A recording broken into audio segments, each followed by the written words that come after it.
pesquisa realizada no Brasil revela que o diabetes cresceu 61,8% nos últimos 10 anos. A gente veio entender um pouquinho o que sente o paciente que tem o diabetes. Quem não lembra dela, a professora Gladys de Brito, hoje empresária, ela diagnosticou diabetes há 24 anos atrás. Vamos saber dela como ela enfrenta a doença. Gladys, obrigada por nos receber aqui na sua casa. 24 anos já convivendo com diabetes. Como que foi essa descoberta e como que você enfrenta a doença? Eu descobri era diabetes depois que eu fui ao médico e ele que me explicou o que era o diabetes. Eu estava na faculdade e eu comecei a sentir muita fraqueza, comecei a emagrecer muito e muita sede, mas era uma sede assim desesperadora. Comecei a emagrecer muito, eu devo ter perdido na época uns 10 quilos. E quando eu não consegui mais levantar da cama de tanta fraqueza, eu fui ao médico. E como que foi para você ter que abrir mão de algumas coisas, mudar seus hábitos de vida para enfrentar a doença? Não foi fácil, porque eu estava na época com 21 anos, estava no meio do curso na faculdade e teve que ser uma readaptação. A rotina muda, eu já entrei direto na insulina, então eu mesmo tive que aprender a me aplicar a insulina. Eu nunca ia ao médico, eu sempre fui muito saudável, né? Eu passei quase 6 meses fora da faculdade só para tentar conseguir me readaptar. A minha família me deu todo o apoio que eu precisei, mudaram a dieta junto comigo. Olha, todo mundo abraçou, todo mundo abraçou a causa. Com o passar dos dias eu fui aprendendo a me conhecer melhor e a conhecer também a doença. E como que você encarou a chegada da temida hemodiálise? Quando disseram assim para você, você vai ter que fazer a hemodiálise. Como que foi essa experiência para você? Eu sabia que eu tinha diabetes. Eu me cuidava da minha alimentação, mas eu achava que nada de mais complicado iria acontecer. Eu fazia os exames, mas dava tudo sempre dentro da normalidade. E de uma hora para outra eu comecei a ter alguns sintomas diferentes. Eu comecei a inchar muito, a pressão começou a subir. Eu sabia que poderia ser, mas eu preferia não acreditar que fosse. Quando o médico me falou que realmente eu teria que ir para hemodiálise, aí o mundo desabou para você. Você esperava um carinho, um cuidado na hora de dizer para você que você ia ter que começar a fazer hemodiálise? Na verdade, eu não esperava que ele dissesse isso. Eu esperava que ele dissesse que iria retornar, né? Olha, seu iria vai retornar, vai dar certo. Eu pedi para ele por quanto tempo. Quando ele me disse pro resto da vida, aí foi um choque assim muito. Pro resto da vida é muita coisa. É muito tempo. É muito tempo, né? É muito tempo.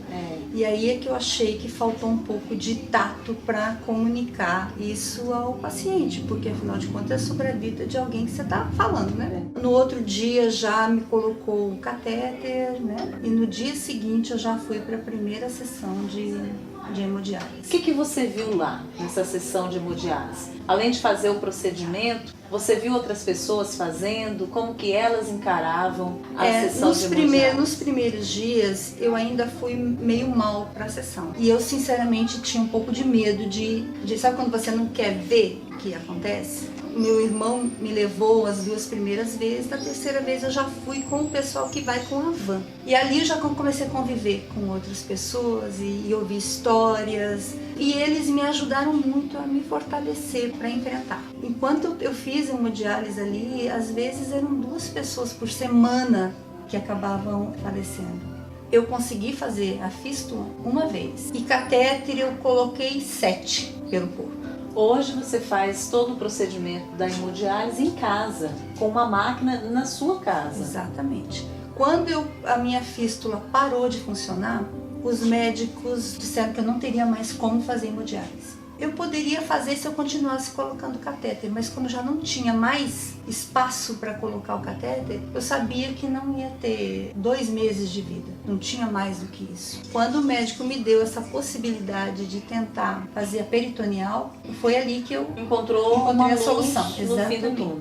E foi assim uma benção. O governo, ele tem esse programa de diálise peritoneal. Muitas pessoas não buscam por até um certo preconceito, no sentido assim de não conhecer como funciona. Como chegar até ali e adquirir esse recurso. Exatamente, por medo de fazer em casa sozinho. Porque na hemodiálise você tem o acompanhamento direto dos médicos, dos técnicos, né? E a diálise peritoneal você faz em casa sozinho. Hoje o governo te deu, então, e te dá essas Eu medicações, consegui todo esse entrar. suporte. Exatamente, eu consegui entrar nesse programa. Tive o treinamento de como se liga na máquina, né? O governo manda a máquina, manda todo mês certinho as bolsas que você usa, o material que você usa, que é um material todo descartável, né? E eu faço todas as noites. Todas as noites você tá grudada na máquina. Tem, todas as noites eu preciso Ela fazer já virou a uma diálise. companheira sua, então. Eu mesmo ligo na máquina quando eu não tenho condição de ligar. O meu filho aprendeu a ligar, então é bem...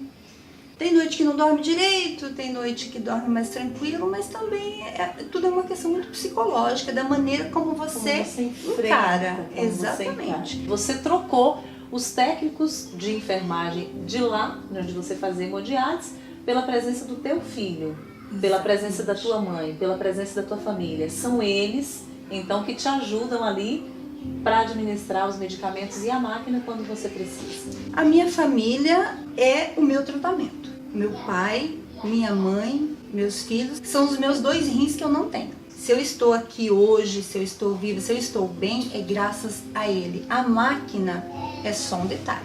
A máquina é aquele detalhe que vai fazer a parte fisiológica, né? Mas o que faz a diferença mesmo são eles. Eu sei que sem essa máquina eu não vou sobreviver. Eu tenho consciência disso, mas sem a minha família, essa máquina não tem sentido nenhum. Então a gente está aí no mês das mães, você tem 2 filhos, você tem a sorte de ter uma mãe que você está dizendo que super te apoia. A minha mãe é presente o tempo todo. Ela só não é presente assim quando eu caio mal no hospital, que ela não tem coragem de ir, mas ela fica aqui fazendo a parte dela. É uma pessoa que eu aprendi a admirar ainda mais, porque eu sempre achei que a minha mãe fosse frágil, que a gente tinha que ter todo o cuidado na hora de falar, que tinha medo que ela não fosse suportar determinadas situações e tal. Mas ela se mostrou de uma força que não tem explicação. O que você acha que hoje você representa para os teus filhos, quando eles veem toda essa luta sua?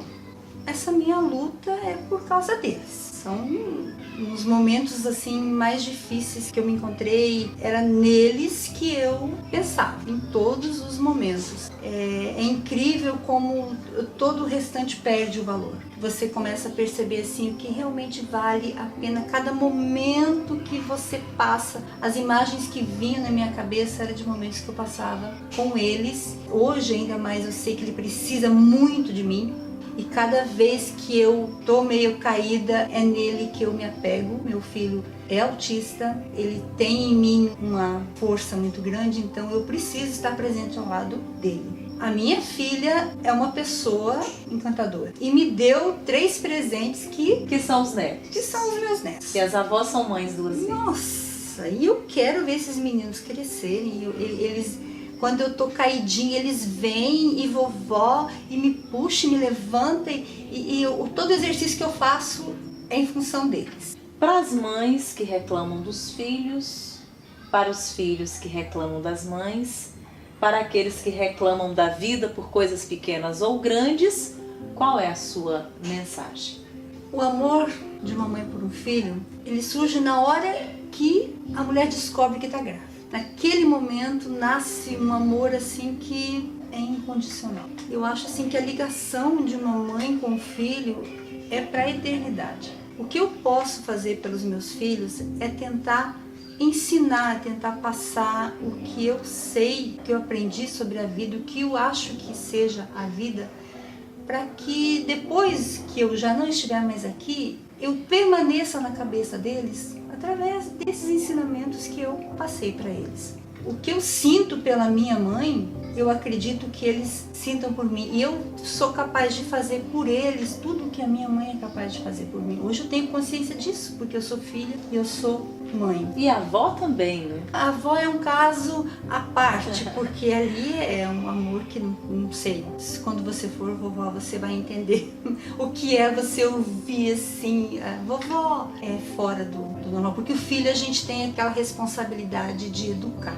Você tem que saber dizer o não. E hoje é muito difícil uma criança ouvir um não, né? E com os netos, a gente abre mão dessas responsabilidades, então é só e vai aproveitar os netos. Eu quero dizer assim que aproveitem a mãe enquanto ela está do nosso lado. Nós como mães, né? Que a gente aproveite cada momento com o filho, abrace, beije, dê bronca, que tem que dar bronca, mas que aproveite. O calor de um filho, assim, é uma coisa fantástica, né? A ternura de um filho, é maravilhoso. Gladys, eu quero te agradecer por ter recebido a gente aqui na sua casa, ter dividido com a gente tantos sentimentos, né? Tantas situações que você passou, ter dividido um pouquinho da sua vida. Eu tenho certeza que vai ajudar muitas pessoas. Então, muito obrigada e muita saúde para você. Amém. Muitos anos de vida e muitos momentos felizes com a sua família. Com certeza. Obrigada, Sheila.